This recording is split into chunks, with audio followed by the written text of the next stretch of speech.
अस्सलाम वालेकुम और आज मैं आपको सर्क और एनीस टैबलेट पर रिव्यू दूंगा जिसका एक्टिव इंग्रेडिएंट बीटा हेस्टीन हाइड्रोक्लोराइड है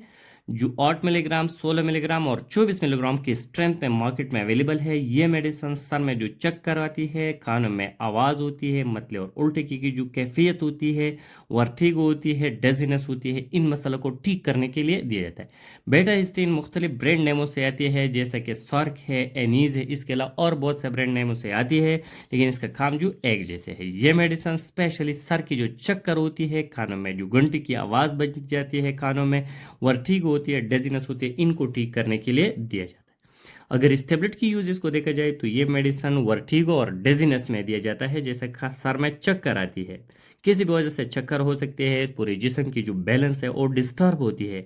तो इन मसलों को ठीक करने के लिए, इन वर्टिगो को, डेजीनेस को ख़त्म करने के लिए आप इसका इस्तेमाल कर सकते हैं। टिनेटस में इस मेडिसिन को दिया जाता है, जैसे कानों में घंटी की आवाज़ ही आती है, कानों में शोर होती है, तो इन मसलों को ठीक करने के लिए दिया जाता है। सर में जब चक्कर आती है, कानों में आवाज़ होती है, उल्टे और मतले की कैफियत होती है, जिस्म की जो बैलेंस है वो ठीक नहीं होती,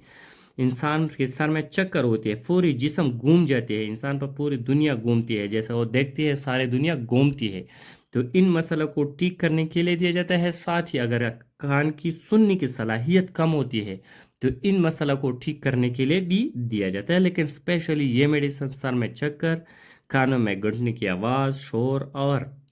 उल्टे और मतले की जो कैफियत होती है, सुनने की सलाहियत कम होती है, तो इन सारे मसाइल को ठीक करने के लिए आप इस सर्क टैबलेट या इनीस टैबलेट, जो बेटा हेस्टिन के नाम जो ब्रांड होती है इस नाम से आती है, इनका इस्तेमाल आप कर सकते हो और ये मसला से आप छुटकारा पा सकते हैं।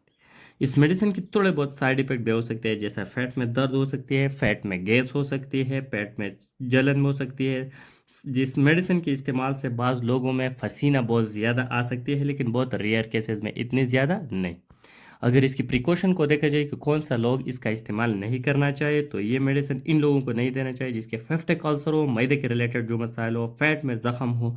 या आस्थमा के रिलेटेड मसाइल हो, प्रेगनेंसी और लैक्टेशन वाली मदर को भी नहीं देना चाहिए और छोटे बच्चों को भी इस मेडिसिन नहीं देना चाहिए।